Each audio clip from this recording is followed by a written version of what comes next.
For most of us, the name Ellis Island conjures up many images of immigrants arriving in their native garb and being processed for entry into the United States.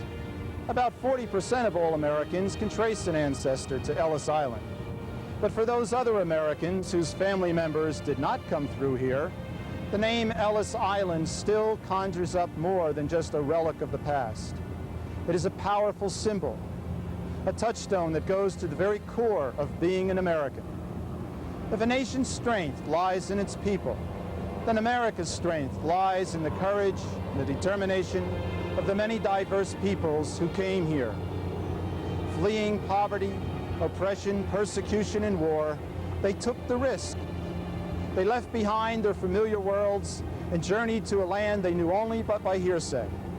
They came to a land of promise, to a land that not always welcomed them with open arms, but to a land where they did have freedom of choice, to a land where they would give their labors and talents. The immigrants put down roots in America, and their children grew up as Americans, fulfilling the promise. Ellis Island is thus a symbol of the spirit of America, of a nation of immigrants, of people willing to make sacrifices, to face challenges, to make their dreams become realities.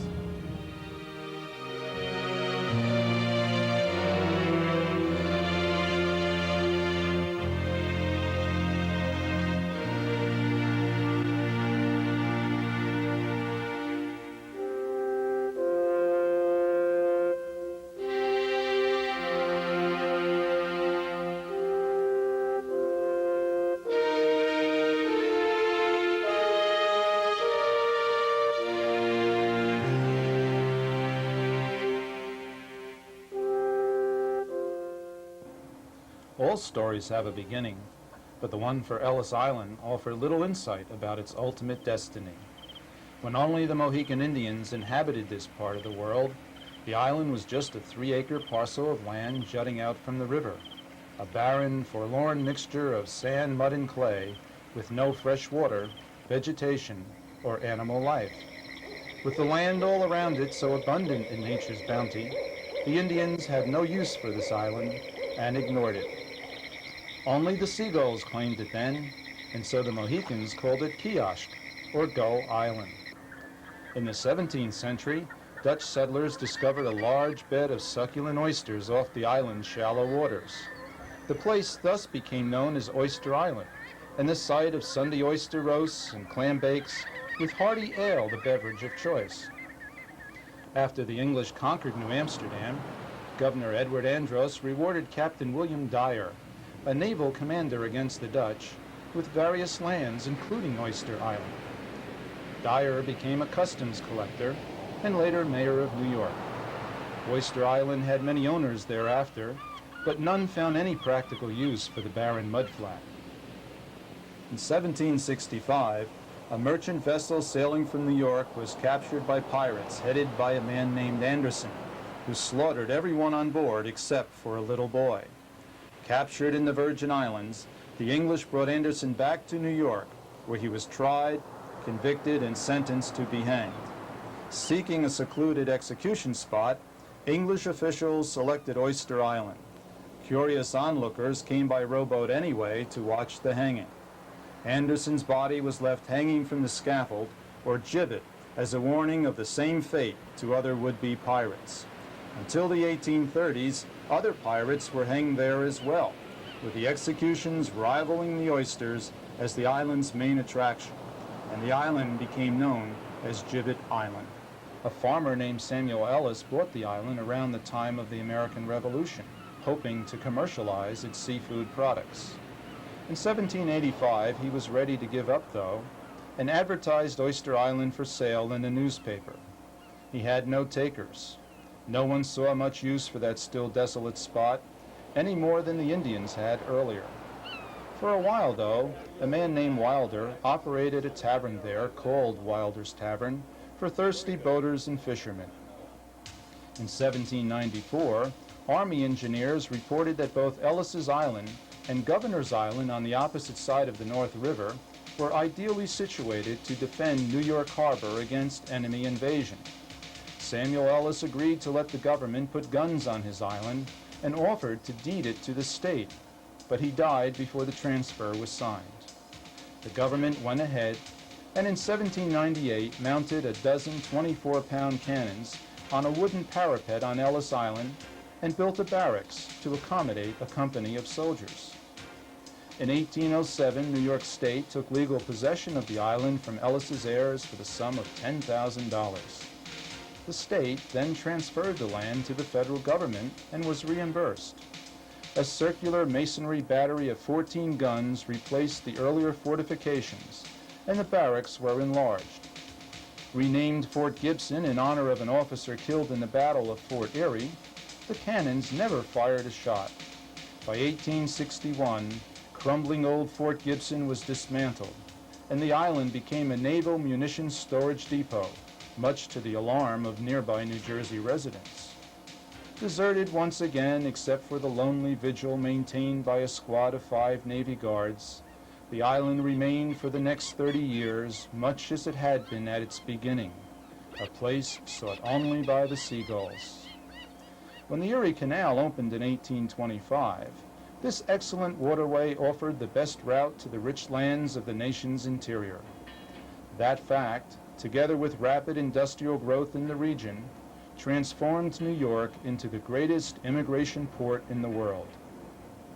With increasing numbers of immigrants arriving, New York State saw the need for a large facility to centralize its processing operations. Officials selected an old amusement hall at the southern tip of Manhattan as the site.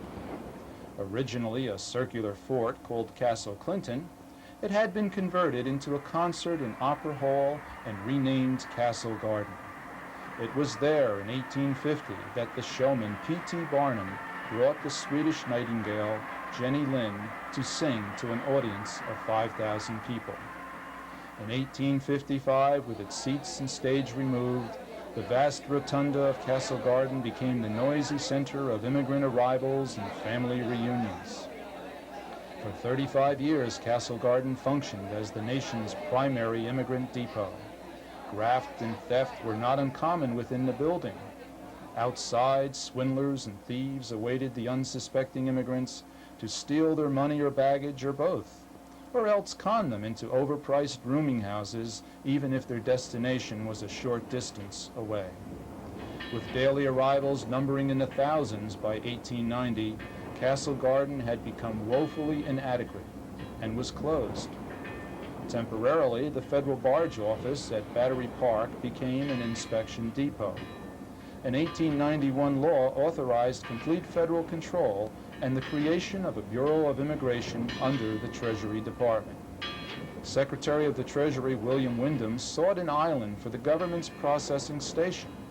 An island would ease the transfer of immigrants from their ships and later to the railroad terminals, as well as protect the immigrants from those who would exploit them.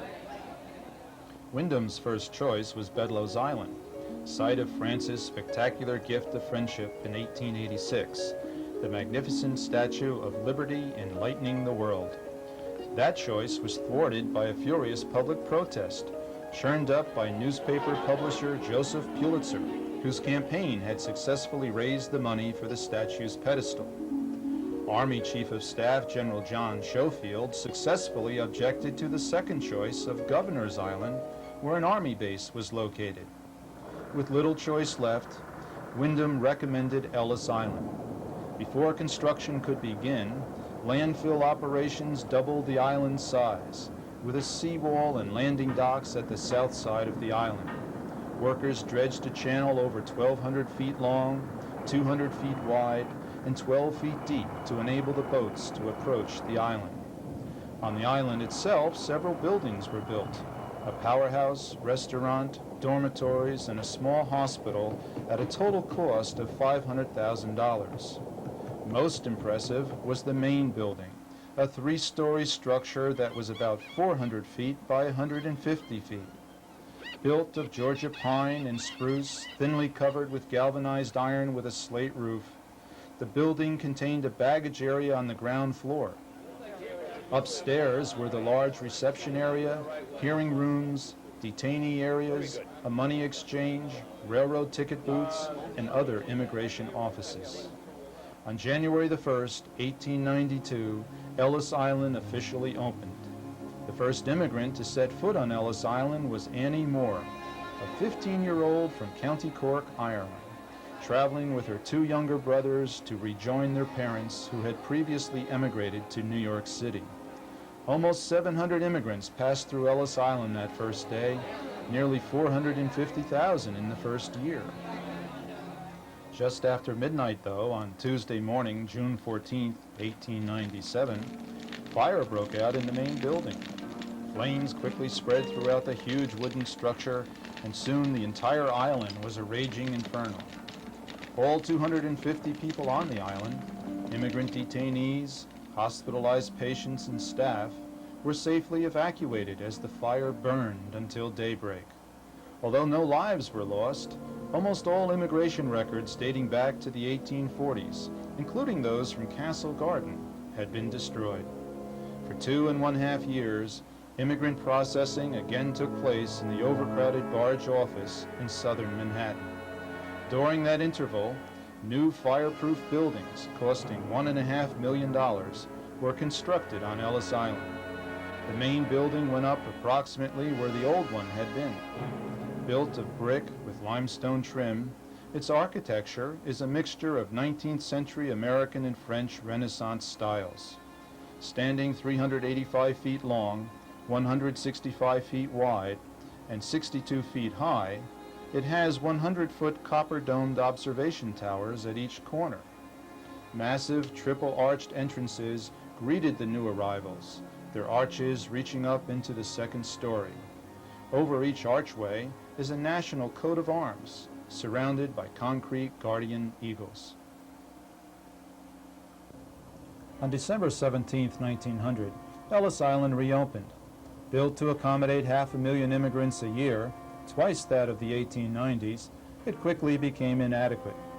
Over the next 34 years, the need for additional hospital and detainee facilities prompted new landfill operations, gradually increasing the island's size to its present 27.5 acres. Between 1901 and 1910, over 8 million immigrants came, an average of 5,000 a day landing at Ellis Island in 1907, its peak year. Selling their few possessions or saving for a year to pay for their $5, later $12 steamship ticket, they came to golden America. Some came alone, others came as families. Tens of thousands came as sojourners, to work here long enough to return home with money to buy land or provide dowries for sisters or daughters. Millions of others came to stay, to start life anew in a land where anything was possible. First, they traveled days or weeks to a port city. Then in Riga, Bremen, Hamburg, Liverpool, Rotterdam, Cherbourg, Marseille, Le Havre, Naples, Odessa, or a dozen other ports, they entered the bowels of the ship, down below the waterline where the steering mechanism could be seen and heard. Sleeping shoulder to shoulder in bunks with straw-filled mattresses, their cramped quarters had no ventilation and reeked of old food, seasickness, and unwashed humanity. Sometimes typhoid broke out, and for some, their journey ended with burial at sea. Most eventually overcame their seasickness. In good weather, fresh air on the crowded steerage deck brought welcome relief from the stench below. Here new friendships were formed, songs were sung, stories told, and rumors spread about Ellis Island. After 10 to 14 days at sea, the ship neared New York City. One 10-year-old boy saw the tall buildings through the mist. "Look, Papa, mountains," he shouted. "But they have no snow on them, Papa. Why?" His father replied, "Those are buildings, son. In this country, they build big buildings like that." Some saw the Statue of Liberty but did not know its meaning. Others were asleep and did not see it at all. But many immigrants crammed the decks in anticipation, eager to see Lady Liberty, and when they did, they cheered and cried. One Russian woman, having lost her father, sister, and nephew in a pogrom, wept openly and said to her 3 children traveling with her, "See that statue, children? Do you know what that means? It means liberty, freedom." Never again will you have to be afraid because of who you are and what you are. Not in this country. That's what that statue means. A Greek youth of 18, traveling with 2 friends from his village, was transferred with other passengers from his ship to Ellis Island. "Look, they are taking us to a castle," he shouted. Even though Castle Garden ceased to function as an immigrant processing station in 1890, its name lived on through letters from immigrants before that time to family and friends in Europe. For many poverty-stricken immigrants arriving here at Ellis Island, the main building indeed looked like a castle. Its size and grandeur were far different from the simpler structures they knew back home in their towns and villages. And unlike those imposing castles throughout Europe, this beautiful building was one that they, landless peasants, could enter. Going through the doors, the immigrants entered the baggage room. Before 1901, what little possessions they had may well have been stolen here by unscrupulous employees while the immigrants were processed. In 1901, newly appointed Commissioner William Williams instituted numerous reforms and most abuses ended. After checking most of their baggage, the immigrants went up the stairs to the registry room, or the Great Hall as it was called. Coming into the Great Hall of Ellis Island was a moving experience for many of these immigrants. As peasants from all over Europe, many were unaccustomed to electricity and indoor plumbing. And here they found both. 3 great chandeliers hanging from the ceiling, lights rimming the perimeter of the hall, the airiness of the building, the light pouring in from all the windows, all of this reaffirmed for them that indeed America must be a marvelous place. One immigrant remarked, "I knew America must be a wonderful country to let poor people such as us into such a great hall as this." In the Great Hall, however, it was serious business. Uniformed doctors waited at the top of the stairs, holding blue chalk in one hand. Someone breathing too hard was marked with an R, signaling a possible respiratory problem. Those with bluish lips were marked with H as having a possible heart condition. Parents carrying a child old enough to walk were sent back to have the child walk up. Was the child crippled? Nothing escaped the eyes of the doctors. How the immigrants stood in line might suggest a possible hernia or tubercular condition. The doctors used fingers and a button hook to roll back eyelids to check for trachoma. This contagious eye disease meant rejection and accounted for about 25% of all rejections. Suspected cases were marked with an E. Hands were checked to make certain all fingers were there and moved. Scalps were checked for ringworm. Doctors used stethoscopes to check for TB, another major cause of rejection. Rashes and suspected mental defects also meant closer examination. All were marked with chalk taken offline and into the medical examining rooms in the East Wing. Those suspected of a mental defect were questioned carefully, the manner of response as well as its content duly noted. These persons were also given a jigsaw puzzle to solve within 30 seconds as the examiner held a stopwatch in his hand. Anyone failing to do so was denied entry. 25% of all rejections occurred in this room. If they passed their medical examination, the newcomers lined up with others in rows set apart by metal rails. Slowly they proceeded forward for their legal inspection. Each of them wore a tag with 2 numbers indicating the page and line on the ship's manifest where their names appeared. A multilingual inspector, perhaps aided by an interpreter, asked a series of questions. What is your name? What is your occupation? Have you ever been in prison? Do you have a job here? Who paid for your passage? Do you have any money with you? How much? And so on. Some immigrants deliberately answered with shortened names, anxious to Americanize themselves quickly. Inspectors changed the names of others, sometimes by mistake and sometimes deliberately. When asked his name, one German answered, "Ich vergessen," I don't understand, and left Ellis Island as Ike Ferguson. Another inspector offered to change young Leopold Stokowski's name to an American one, but the future conductor vehemently insisted on keeping his family name. Young girls traveling alone were cleared only when the sponsoring family's connection was clearly established. Young women meeting their fiancés left Ellis Island only after a marriage ceremony in the island's chapel. One young girl traveling alone with no family members in this country was told by an inspector she could not enter without a family here unless she was married. "But I plan to marry one day," she pleaded. "That's not good enough," the inspector replied.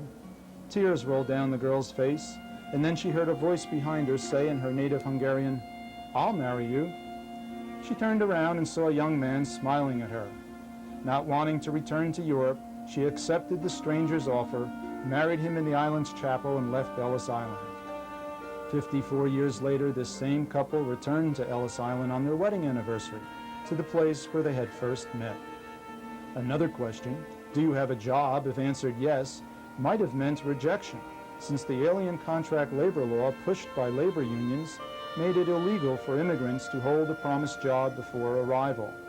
Anyone failing to answer this or any of the inspector's questions satisfactorily was sent to a special inquiry room in the west wing of the building. We're in one of the rooms where the board's special inquiry would sit for any immigrant who was ordered deported to appeal that case. Up here would sit 4 people with an interpreter listening to the immigrant's case. The immigrant could have whomever he or she wished alongside, family or friends, to help. The case would be heard and then a decision rendered. If the appeal was granted, the immigrant would be gained admission into the United States. If not, on the next ship out from that company on which he or she came, the immigrant would be sent back. In those days, the age of 10 designated whether you traveled alone or with an adult. So if a child under the age of 10 were sent back because of polio or some other reason, one adult from the family could go back with the child. If the child were 10 or older, however, that person went back alone. Families were sometimes separated here. 2% of all immigrants who came to the United States were turned back. And for them and their family, Ellis Island became known as the Isle of Tears. About 80% of the immigrants passed their health and legal inspections the same day they arrived. The rest became detainees for a period ranging from days to months. During that time of confinement, liberty remained a promise, but not yet a reality. Many detainees slept in dormitories off the second floor of the Great Hall. With a maximum of 36 to a room, men slept in dormitories separate from those for women and children. During the island's heyday, other dormitory facilities in nearby buildings handled the overflow. Sometimes the detainees enjoyed impromptu entertainment in the Great Hall before retiring for the night. Immigrants played mandolins and accordions, sang and danced. At other times, planned concerts were held. Next to the main building is the kitchen and laundry building. On the second floor is the main dining room where 1,200 detainees at a time were fed. Beef stew or herring with boiled potatoes and bread were standard fare.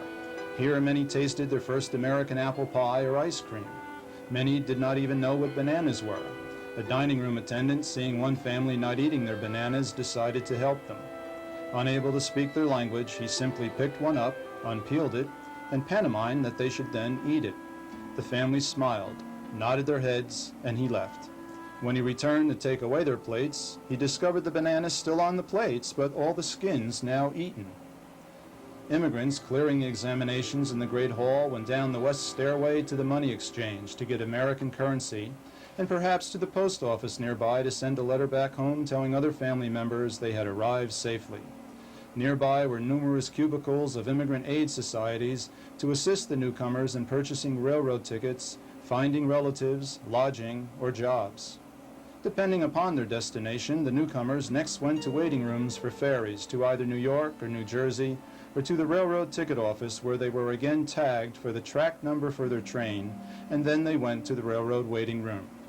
The column alongside this door to the railroad waiting room was known as the kissing post, for it was here that many embraces and joyous reunions with waiting relatives took place. Fathers who had not seen their wives and children, sometimes for years, hugged their families as emotions welled up within them all.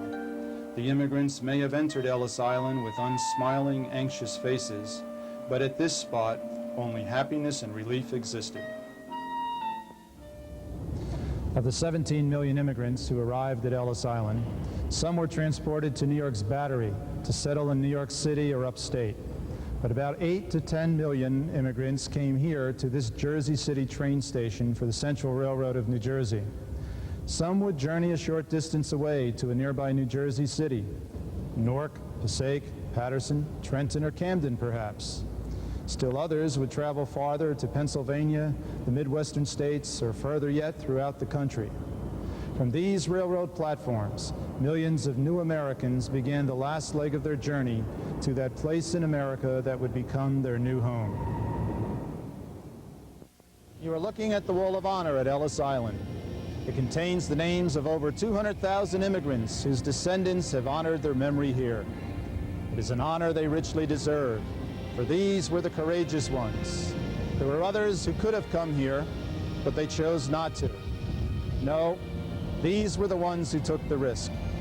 They were willing to forsake old dreams and old traditions for new dreams and new traditions. They endured the trial by wind and wave, overcame seasickness, entered this country, learned its languages and customs, and bolstered its economy. To the country that received them and gave them a chance to realize their dreams, they helped us come of age industrially. They built our cities and transportation systems. They gave us scientists, artists, teachers, philosophers, and leaders. Today, their descendants can be found in every walk of life, in business, commerce, government, industry, education, science, and the arts. These immigrants brought precious little with them when they arrived, but they gave us their richest gift, and that was themselves. Their courage in acting to achieve their dreams is our inheritance.